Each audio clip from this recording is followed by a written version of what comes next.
Hola, soy Jorge Gómez Manzanilla. Bienvenidos a La Llama Olímpica, un programa donde analizaremos las 174 históricas medallas logradas por España a lo largo de los Juegos Olímpicos y donde repasaremos toda la actualidad de nuestras deportistas y nuestros deportistas en el firme camino a lograr en París 2024 igualar o superar las imborrables 22 medallas de Barcelona 1992. ¡Arrancamos!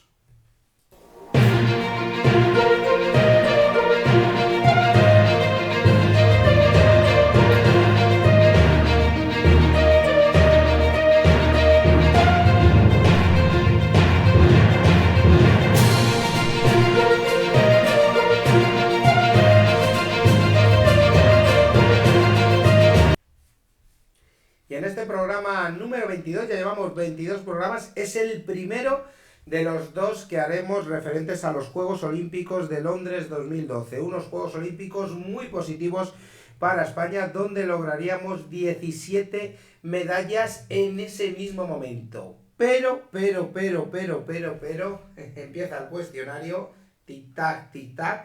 ¿Sabríais decirme cuántas medallas a posteriori referentes a esos Juegos Olímpicos de Londres 2012 lograría España? Os doy varios supuestos. Supuesto A, 5 medallas. Supuesto B, 3 medallas. Supuesto C, 1 medalla. Tic-tac, tic-tac, tic-tac. ¿Cuál será? ¿La primera? ¿La tercera? ¿La del medio? ¡Bingo! No os he engañado, tranquilos.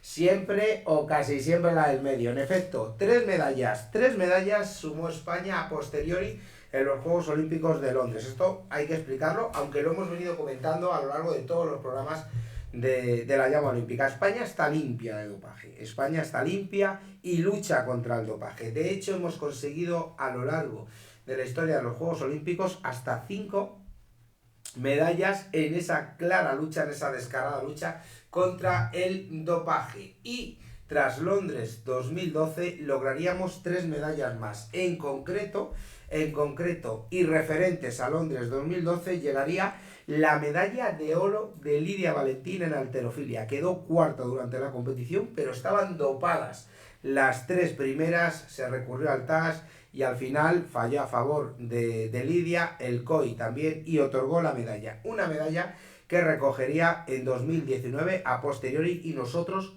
como digo, lo comentamos en el momento y la incluimos en el momento en que la recoge. Lo hizo en la sede del COE en 2019 y es la medalla 154 en la historia del olimpismo. Y las otras medallas llegaron hace apenas 2 añitos, hace apenas casi 2 veranos. En concreto, lo hizo la campeona en Río en salto de altura, la gran Ruth Beitia, que lograba la medalla de bronce al final en esa clara lucha contra el dopaje, y se le reconocía esa medalla de bronce de Londres 2012 y la lograba, como digo, reconocida ya y entregada por el COE en una magnífica ceremonia en 2022. Y justamente esto pasó alrededor de mayo, bueno, pues en junio, julio, julio, un mes después prácticamente, Sete Benavides también conseguía su medalla de bronce referente a Londres 2012, que son las últimas 2 medallas que tenemos hasta la fecha, en concreto 173 y 174. Si rebobinamos, hay que decir la medalla número 80 que se consiguió en Atenas del lanzador de peso Manolo Martínez, ahí no lo vamos a tocar, en la clasificación primera de Fernando Carreño, el periodista de Marca, que escribió de las primeras 132 medallas, luego un servidor ha ido reescribiendo de todas ellas, inclusive de esas primeras también. Y la medalla, lo hemos comentado en programas anteriores, de Lidia Valentín, que fue plata en Pekín 2008 y que la recibió en enero de 2018, y es la medalla 151. Esas 5 medallitas, la de Manolo, las 2 de Lidia, y la de Ruth y la de Sete, la incluiremos en otro programa, seguramente será de los últimos de la llama, y 3 medallas más referentes a los Juegos Olímpicos de Invierno, que son posteriores a Río, y son la medalla de bronce de Regino, del patinador Javier Fernández. Esas 2 se consiguieron en los Juegos Olímpicos de Invierno de 2018, Y la última de todas de nuestra Rider en la categoría de Hal Pipe, que era el Castellet, que fue plata, y es la medalla 172, una medalla que fue en los Juegos Olímpicos de Invierno en Pyongyang, en Pekín 2022. Todas esas 3 medallas, unidas a las otras 5 en la lucha contra el doping, serán de los últimos programas de la llama olímpica. Y ahora sí, empezamos a analizar cada una de las medallas, de esas 17, más las que tendremos aparcadas, como hemos dicho, que analizaremos a posteriori. Y hoy vamos a analizar de la medalla 117 a la medalla 125. Una medalla, la primera de todas, es medalla de plata de una auténtica prodigio de la natación como es Mireia Belmonte, medalla de plata en una prueba talismán, en 200 mariposa, que 4 años después podemos relacionarla. Mireia tiene 4 medallas olímpicas, fue de oro. Así pues, esa primera medalla de plata, la primera la consiguió esta niña prodigio. Hay que también, enlazando un poquito el deporte con la política, porque ya sabéis que me gusta dar un pequeño contexto político, España, al igual que el mundo, había sufrido una crisis económica terrible con la caída del fondo del Banco de Inversión, el Lehman Brothers, en 2008, y a partir de ahí se originó la crisis.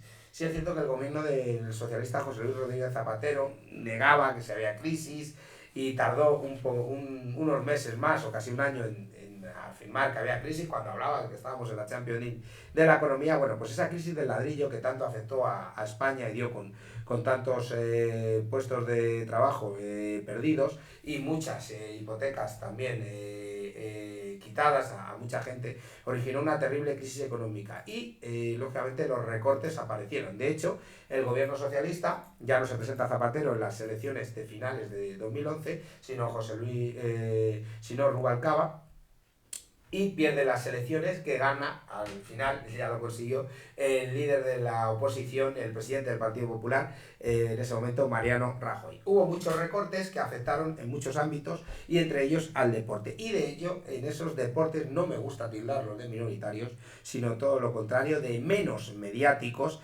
afectó y mucho, ¿no? Porque las ayudas cada vez eran menores y por eso el balance de España, con esas 17 medallas en Londres, más las 3 que conseguiríamos en la lucha contra el doping, fue muy positivo. De hecho, es la segunda mayor cantidad de preseas que logramos, junto con las de Atenas, y solamente superada por esas 22 de Barcelona, que vamos a igualar o superar en París 2024. Y en el caso de Mireia hablamos de una auténtica prodigio. De hecho, fijaros, con 8 añitos ya le firmaba autógrafo la gran Nina Zibanejaya, que fue medalla olímpica, entre muchos éxitos, en Sydney 2000. Bueno, pues de la mano de Nina, que sería su tutora, debió ser prodigio, que había que tutelar, y de su entrenador, Fred Bernaud, apareció la gran Mireia Belmonte. Una Mireia Belmonte que, fijaros, con solo 18 años había sido campeona del mundo junior en 400 libre y 400 estilos. Campeona del mundo en 2 estilos. Campeona de Europa en 200 libre y 400 estilos a nivel junior.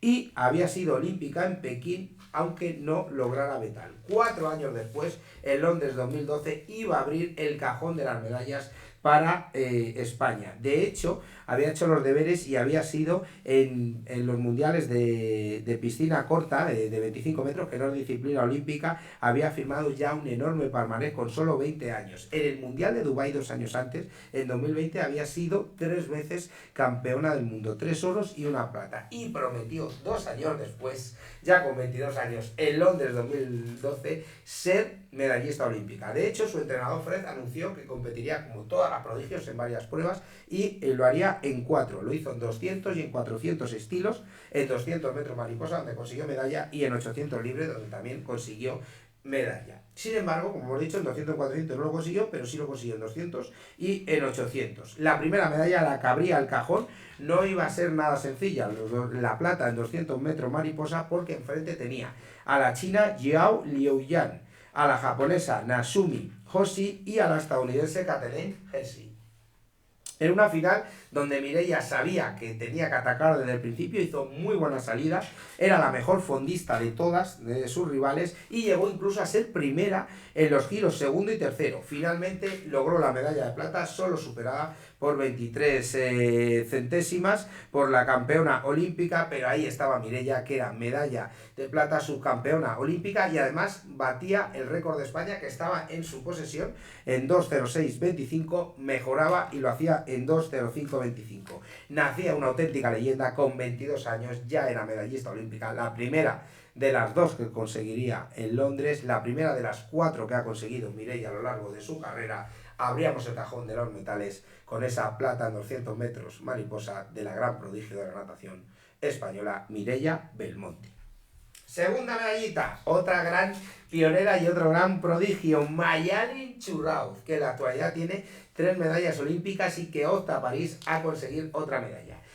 La primera de todas fue bronce en piragüismo en aguas bravas. De hecho, os dejo os voy a dejar para los próximos programas y para que nos sigáis en Río un dato referente a Mayalen que no los desglosaré, lo desglosaré posterior. Pero Mayalen tiene algo característico que no ha conseguido ninguna deportista femenina española. Ese dato lo tiene Mayalen y lo desglosaré dentro de un par de programas en el programa de Río, el primero de los 2 que hagamos sobre Río 2016. Y sí, lo hablé en mi libro de Río.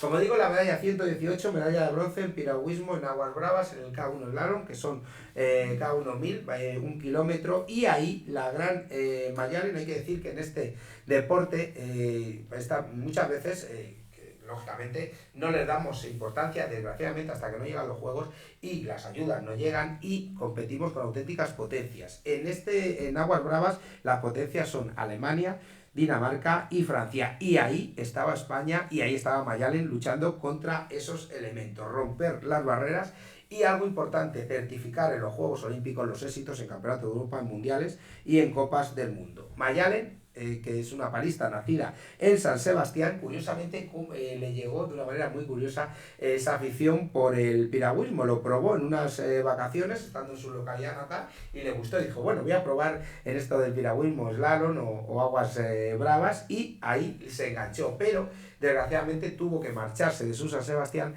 a Seu d'Urgell, donde está el mejor canal para poder entrenarse, que se creó al abrigo, no podía ser de otra manera, seguro que lo habéis adivinado, de los mágicos Juegos Olímpicos de Barcelona 1992. Bueno, pues ahí se marchó a la Seu d'Urgell y ahí entrenó y se forjó como gran campeona Mayalen.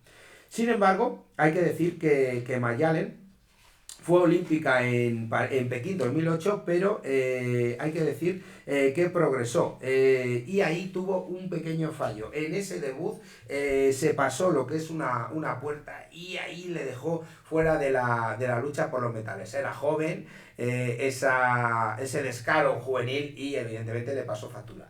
Aprendió y para Londres sabía que no iba a ocurrir.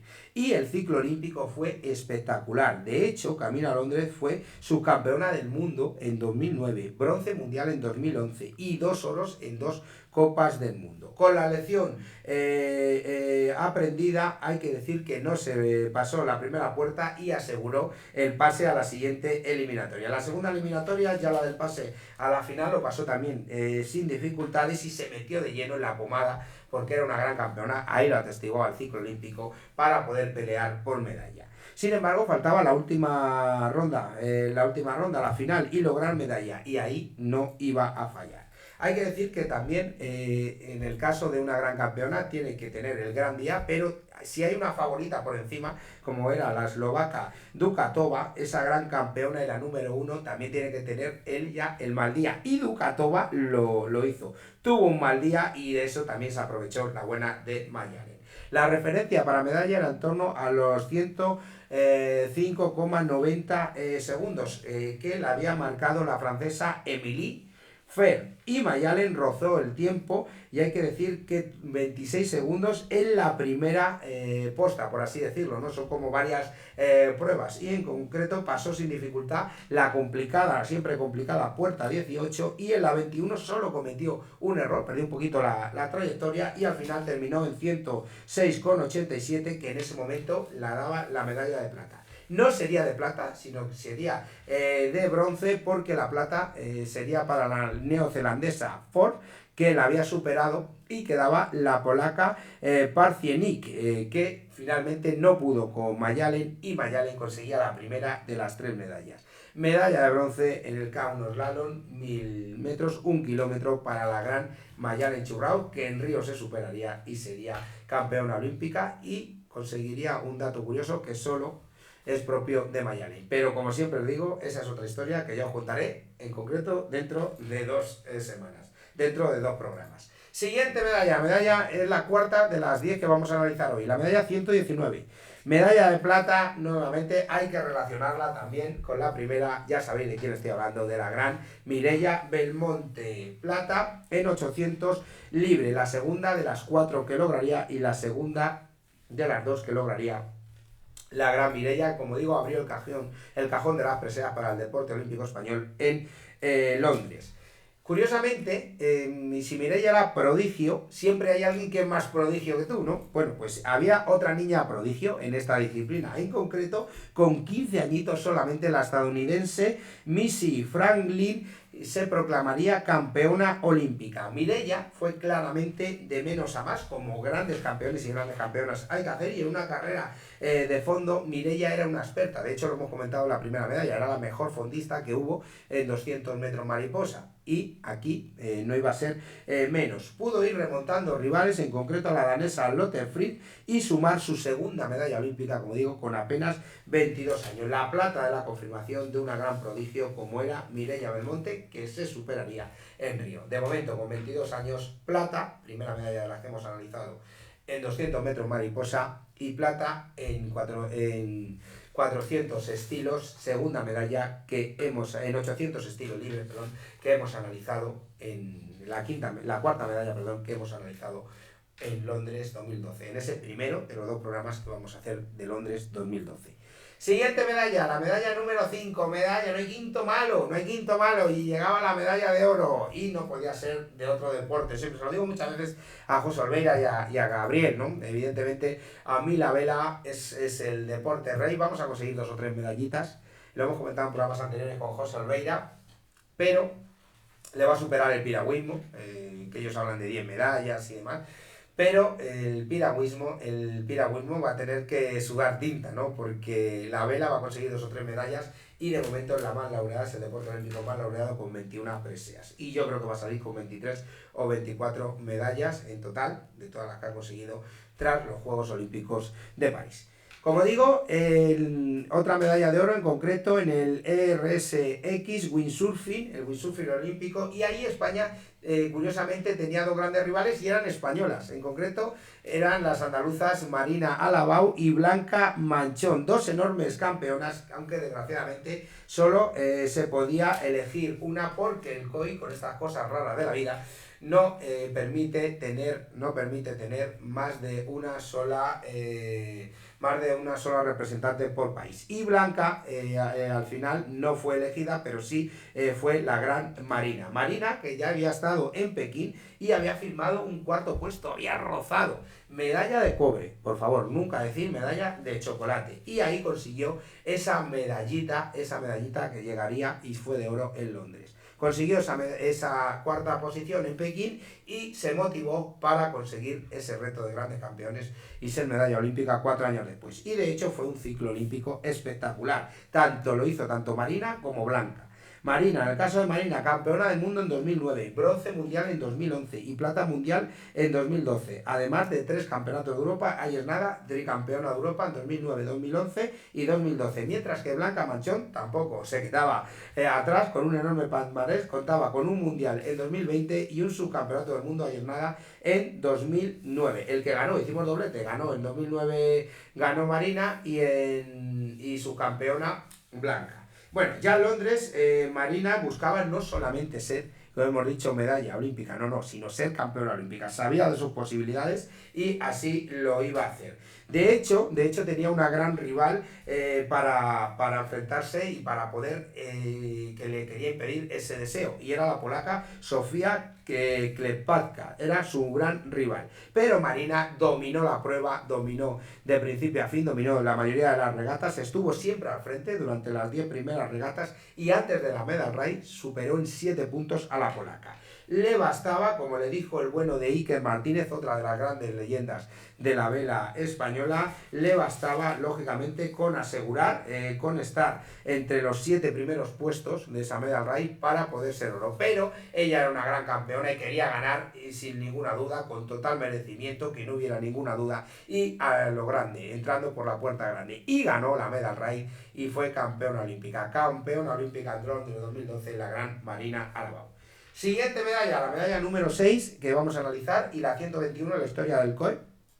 Medalla de plata en triatlón masculino. Otro histórico, otra gran leyenda del triatlón como es el señor don Javier Gómez Noya. Hay que decir que el triatlón, a pesar de que en los años 60 o 70 se inauguró, esas cosas del COI, hasta el año 2000 no entró en la disciplina olímpica. Pasó un poquito como con el taekwondo, que lo contaremos al final de este programa, analizando dos medallas que conseguimos en Londres. Bueno, en concreto hay que decir también cuál es otra diferencia con el triatlón. Pasa también con muchas modalidades, que lo que vale en un campeonato de Europa y en un campeonato del mundo, esa modalidad o no es olímpica o varía. Es el caso del triatlón. Hay que decir que el triatlón en las pruebas olímpicas, lógicamente, triatlón, la palabra dice tres disciplinas: natación, carrera y bicicleta. Hay que decir que empieza con el 1500 metros en natación. Posteriormente son 40 kilómetros en bici. Estar atentos a esta prueba porque al bueno de Jonathan Brunley le fastidió la medalla y fue medalla de bronce, y la plata fue Javier Gómez Noya. Ahora lo comentamos y, como digo, 1500 metros en natación, 40 kilómetros en bicicleta y finalmente 10 kilómetros a pie, lógicamente, en carrera. Algo diferente de lo que ocurre en otras disciplinas. De hecho, los Ironman, por ejemplo, meten hasta una maratón en el tramo de carrera. Ahí es nada, si de por sí ya lleva la natación y la bici, rematan con una maratón, que son, ya sabéis, 42 kilómetros. Bueno, en el caso de los campeones, España tenía grandes campeones y además de Javi Gómez Noya, que tenía 25 años en ese momento, llegando a la cima de su carrera, hay que decir que había otro gran campeón como era Iván Raña, con 29 años. Ambos estuvieron en los Juegos Olímpicos de Pekín. Quinto quedó Gómez Noya y sexto Iván Raña, pero al final, lógicamente, por esa transición generacional, estaría en Londres el bueno de Javi Gómez Noya. Y eso que Javi Gómez Noya, voy a contar una anécdota que tiene. Estuvo mucho tiempo sin competir porque tuvo una anomalía cardíaca, en concreto una, a ver si lo digo bien, valvulopatía artiótica. Diagnosticada con solamente 16 años, esa valvulopatía artiótica, ahí es nada, que le impidió competir durante muchos años, hasta que al final, en el año 2000, al abrigo de que fue olímpico el triatlón y recuperó su licencia, ahí estuvo el gran Gómez Noya.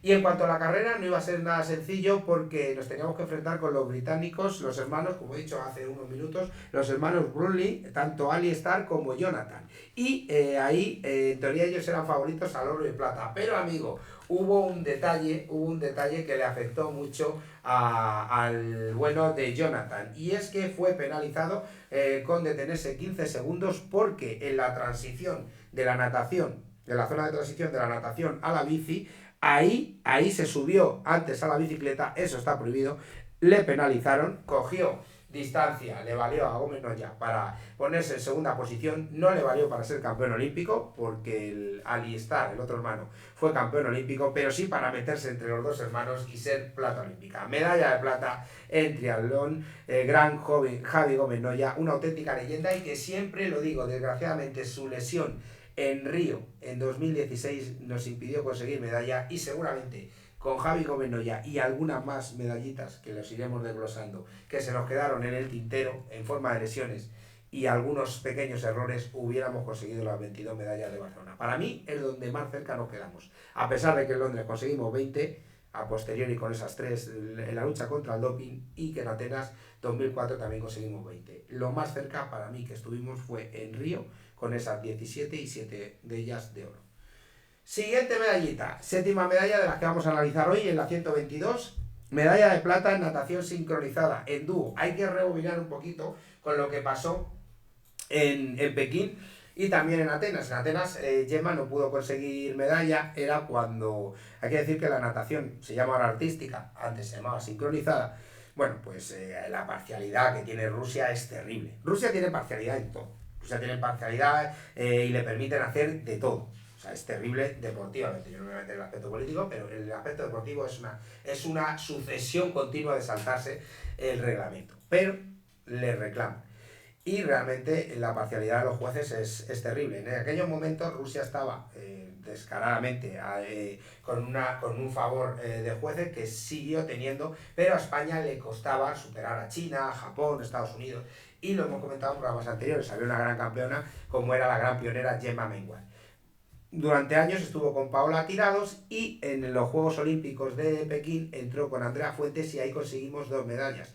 La plata en dúos y la plata por equipos. Y en esa plata por equipos había otra gran campeona que es la heredera. Y ahí viene a colación ese resumen que estoy haciendo, que es con la gran Ona Carbonell. Ona Carbonell formaría pareja con Andrea Fuentes, ya no estaba Gemma Mengual, y eso que Gemma, a pesar de todo, había conseguido medalla en el Mundial de 2009 y hizo un regreso fugaz de que iba en 2011, pero al final finalmente se acabó retirando y la heredera fue la gran Ona Carbonell, que ostenta el tener nada más y nada menos que 3 medallas olímpicas. Una por equipos en Pekín y las 2 que conseguiría en Londres. Bueno, en el caso de Ona, haría pareja con Andrea Fuentes y buscaban revalidar esas medallitas de Gemma y ella misma, y Andrea en Pekín, y lo consiguieron. Hay que decir que de hecho estaban entre las favoritas y cumplieron clasificándose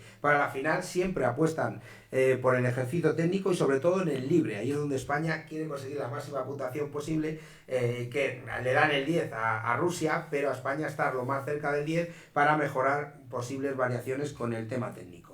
Realizar un ejercicio técnico espectacular basado en el flamenco, todo muy español, y solamente fuimos superadas por China y sobre todo por Rusia, por Roma Sina y la gran rival de siempre de Gemma. Ya le ganamos el oro en un mundial, eso sí, al final la acabó ganando Gemma Mengual, que era la rusa Ichenko, no en los Juegos Olímpicos, pero sí en el mundial. Bueno, en la segunda jornada perdimos algo de gas y parecía que nos teníamos que conformar con el bronce, pero amigo, no todo está decidido. Hubiera sido una gran medalla, pero hay que decir que el gen ganador de las españolas salió a la luz y con una gran actuación final, con un tango interpretado. Hay 2 momentos claves: un tango interpretado a base de ascensos brutales y, algo más importante, unos movimientos eléctricos espectaculares y largas apneas, es decir, estar durante mucho tiempo sin respirar bajo el agua. Eso nos hicieron que los jueces esta vez sí nos puntuaran en condiciones. La puntuación fuera de 96,900 puntos, superábamos a China, conseguíamos ese techo de cristal porque iban a puntuar a favor siempre de Rusia. Medalla de bronce, tercera China y medalla de oro para Rusia. Era la tercera de Andrea Fuentes, había conseguido 2 con Gemma, y la segunda de la gran heredera de Ona Carbonell. Medalla de plata en dúo.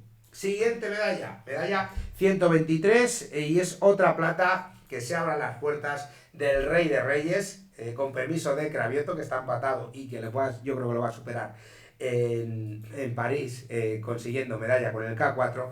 Hablamos, yo creo que ya sabéis de quién, del gran palista David Cal, la quinta del gran David Cal, y fue de plata el último kilómetro, el C1000. Él siempre ha dicho que era del C1500. Ahí me recuerda, salvando las distancias, evidentemente, y las comparaciones, con el gran Henry de Fer, el gimnasta que siempre se considera de suelo, y hasta que no consiguió esa medalla olímpica en suelo no paró, que fue plata en Pekín 2008, pero es que antes había conseguido 2 medallas, oro en Atenas en salto y oro en Sydney 2000 en salto y oro en Atenas 2004 en salto. Bueno, pues siempre, tanto él como su entrenador David Cal, como su entrenador Suso Morlán, siempre querían esa medallita en el C1500, ser campeones olímpicos, pero unas veces no lo consiguieron y otras veces, como ahora, el COI tiraba de cacicada y quitaba esa disciplina olímpica. Eso sí, siempre las buenas frases de David Cal han sido históricas. Yo recuerdo en Atenas que dijo: a mí no me tienen que...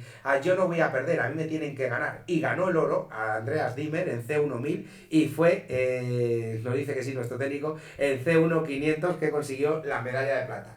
Dimmer era mejor en 500 en distancia corta, pero en la explosividad era más explosivo, pero en tema de resistencia, donde realmente es el fuerte, por mucho que quiera él decir que es de 500, realmente en más de 1000, el bueno de David Cal conseguía el oro. Luego llegarían otras 2 platas, ya no estaba Dimer, pero había un gran húngaro como era Attila Bajka, y consiguió 2 medallas de plata en Pekín, en C1 1000 y en C1 500. Hay que rebobinar todo esto porque son históricas las de David Cal y hay que recordarlas. Bueno, pues le quedaba el último kilómetro, el C1 1000, y era su gran baza para convertirse en el más laureado de todos los tiempos. En ese momento estaba empatado con el ciclista, con Llaneras, el rey de la pista, recordad que consiguió 4, y la quinta tenía que llegar. Y dejó la famosa frase de que no iba a ir a Londres de aventura. Para eso se quedaba en casa, y no fue de aventura. Bueno, vivió una aventura, pero la aventura de volver a conseguir otra medalla olímpica. Plata del gran David Cal en C1 1000. No fue nada sencillo porque había unos grandes rivales, y de hecho, hay que decir que en el C1 500 no iba a estar, pero lo intentó en C1 200 y era muy corta, era una disciplina demasiado corta. Él se basaba no tanto en la explosividad sino en la resistencia, y al final no era la disciplina de David. También hay que decir que como era zurdo y le podía afectar las ráfagas de viento, su entrenador Suso Morland diseñó un entrenamiento en T. ¿Qué quiere decir en T? Bueno, estaba preparado para que soplase cualquier tipo de viento el día de la final y no le afectara. De hecho, el gran objetivo de David Cal era situarse entre las calles 7-8, donde sopla más el viento, se benefician de esas ráfagas de viento, y al final en el histórico es el mejor número posible, es mi número favorito, pero es verdad, en la calle 7, ahí es siempre gen ganador y garantía de éxito, y iba a competir en la calle 7 en la final. Enfrente no estaría, como hemos dicho, el alemán Dimer, pero sí, ni el ruso Palet. Hemos hablado en programas anteriores de ello, pero sí el húngaro Attila Bajka, pero en esta ocasión no iba a ser su rival, sino el alemán Brendel. Eran 2 expertos, Bajka y Brendel, pero a Bajka se le superó, no así a Brendel, que fue campeón olímpico. Y en cuanto a la prueba en sí, David fue, como todos los campeones, de menos a más, era su gran objetivo. Y hay que decir que los primeros 500 metros estaban muy lejos, de hecho iba quinto. Le apretó los gritos de Suso y ahí salió el gen ganador y fue el mejor en los últimos 500 metros. A un ritmo de 72 paladas por minuto sorteó a todos sus rivales, y de haber quedado un poquito más hubiera sido campeón olímpico, y ya sí que hubiera sido el colofón haberse retirado la quinta, que hubiera sido de oro, pero no está nada mal, fue una plata dorada, porque como digo, Brendel fue oro y plata fue el extraterrestre David Cal. 5 medallas olímpicas, el más laureado actualmente junto con Saúl Cravioto, a la espera de que Saúl le pueda superar con la sexta y él convertirse en el más laureado, pero en ese momento hasta los Juegos de Río, hasta los Juegos de Londres, donde también participó Cravioto y consiguió medalla, los Juegos de Río y los Juegos de Tokio, el más laureado era el señor David Cal, nuestro pontevedrés, con 1 oro y 4 platas. Quinta medalla, plata en C1 1000 del gran David Cal.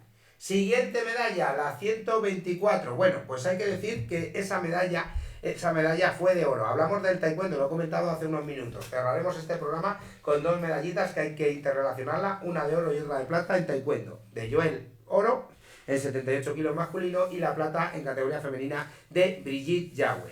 2 grandes campeones. En el caso de Joel, medalla de oro, como digo, y es que el taekwondo, a pesar de contar con la medalla de plata de Gabriel Esparza, rebobinamos programas anteriores, fue una plata en Sydney. Hay que decir que el taekwondo era un deporte muy consolidado en España, ya había sido de exhibición en Barcelona 92, es imposible no hablar del taekwondo sin la figura de Coral Bistúe, pero hay que decir que hasta bien entrado, hasta el año 2000, ahí Gabriel Esparza tuvo que esperar para conseguir esa medalla. De hecho le pasó de todo, también incluso en la propia competición, superó lesiones y al final consiguió su plata. Bien merecía la pena para culminar un gran palmarés de europeos y mundiales con esa plata olímpica. Y hay que decir que en Joel pasa algo parecido, ¿no? Faltaba culminarlo en los Juegos Olímpicos. Precisamente Joel González tenía un gran ídolo como era Juan Antonio Ramos, que rozó la medalla olímpica en Pekín 2008, eso sí, compitiendo con la mano rota en ese combate por el bronce ante el afgano Nizpai. Eso, evidentemente, le causó mayor admiración al bueno de Joel, que tenía Juan Antonio Ramos a su gran referente. Joel, hay que decir que llevaba desde los 12 años compitiendo, haciendo taekwondo. Había sido campeón de Europa sub-21, campeón del mundo universitario y llegó a la edad junior también, siempre en las pomadas de las medallas, tanto en europeos, como en 2009 y 2011, como en los mundiales de 2010 y 2011. De hecho, la mala suerte se cebó en el preolímpico de Bakú antes de entrar a los Juegos de Pekín por una negligencia, también hay que decirlo. Es decir, esas cosas raras que se hacen. El taekwondo, hay que decir, los coreanos eran auténticos expertos y eran muy astutos y no utilizaron el peto electrónico que marca los golpes, algo que les sirvió para clasificarlos en manada. Fue una auténtica irregularidad y el COI se lo permitió. ¿Qué pasó después? Se quejaron y ya con el peto electrónico que sí marca los golpes, Joel logró la clasificación para Londres 2012 y ahí, siendo un auténtico, como dice Fernando Carreño en su libro, un auténtico estratega, un gran ajedrecista del taekwondo. Se clasificó para Londres y ya en la competición superó a su primer rival, al sueco San Lee, pero cuidado con ese combate, empezó ganando 4-0, se relajó, mal por Joel, y al final en esa desconexión le hizo sufrir al final, pero finalmente ganó por 7-6. Fue un toque de atención, nervios del debut, aunque realmente se colocó 4-0 y esa desconexión era impropia. Aprendió y en el segundo combate solventó, los dejó los nervios fuera y logró resolver la papeleta ante el australiano Sadgan Khalil por 5-3. Ya en semifinales y en la lucha por las medallas tocaba el colombiano Óscar Muñoz, al que le derrotamos, uno de los mejores combates, quitando el de la final del gran Joel, por 13-4. Y ya en la final, ahí sí que dio pruebas de su gran nivel, derrotó al coreano Lee Dae-jong, campeón del mundo en 2011, la tenía guardada con los coreanos y hizo una final cuasi o casi perfecta, como queréis denominarlo. Ganó los 3 asaltos, el primero le ganó 5-1, el segundo la ventaja era de 8-4 y agarraros. En el tercero, 17-8. Sí, habéis escuchado bien. 9 puntos de diferencia, triple corona, campeón de Europa, campeón del mundo y campeón olímpico, una de las grandes leyendas del taekwondo español y del taekwondo mundial, Joel González. Oro en 78 kilos en Londres 2012.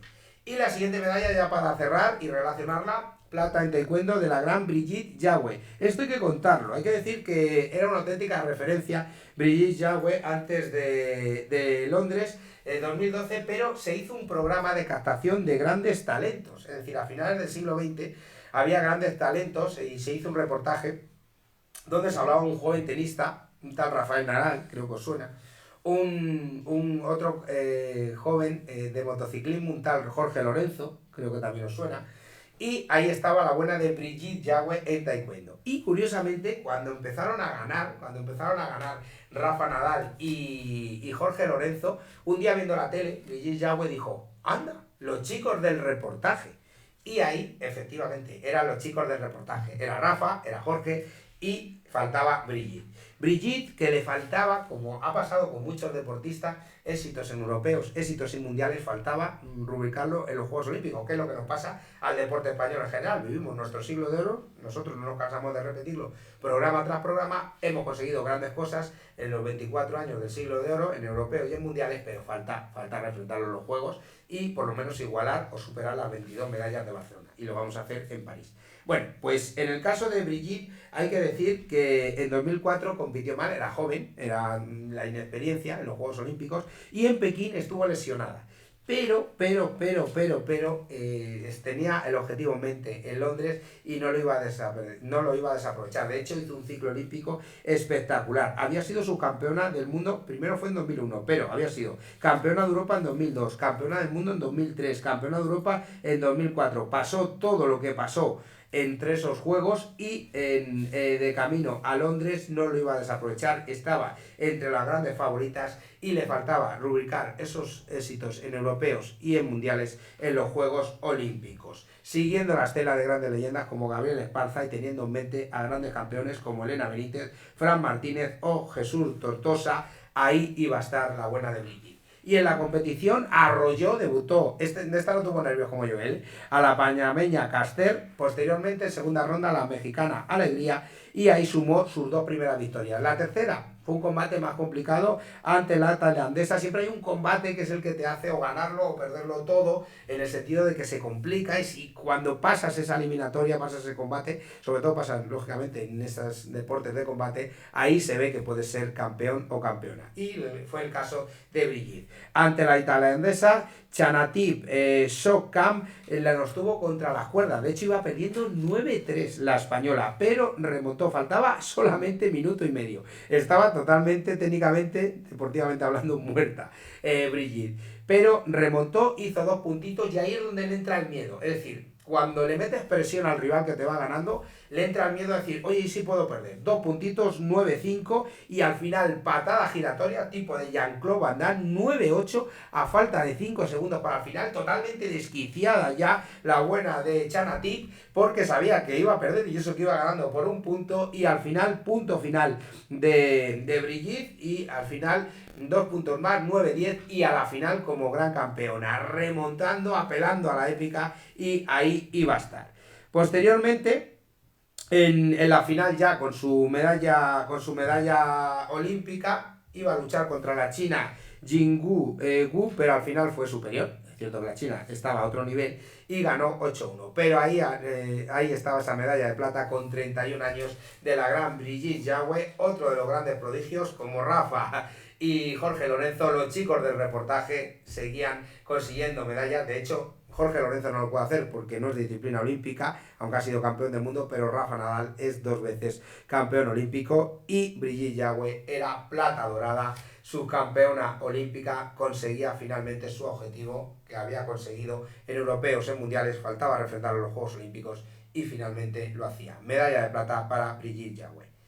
Y hasta aquí este primer programa de los 2 que hablaremos de Londres, analizando las medallas. Las próximas serán desde la 126 a la 133, unos Juegos Olímpicos donde he comentado y quiero remarcar, como he dicho al inicio del programa, conseguiríamos luego a posteriori 3 medallas más en la clara lucha contra el doping. Estamos limpios, y España es una clara referencia a la lucha contra el dopaje, y ahí están esas 5 medallas olímpicas que analizaremos en los últimos programas de la llama olímpica. Si os ha gustado el vídeo, como siempre os digo, no olvidéis suscribiros, darle al like, suscribiros @50 Estudio TV, y seguir todos los programas de la llama olímpica, juntos y juntas a igualar o superar en París 2024 las 22 imborrables medallas de nuestros Juegos Olímpicos de Barcelona 1992.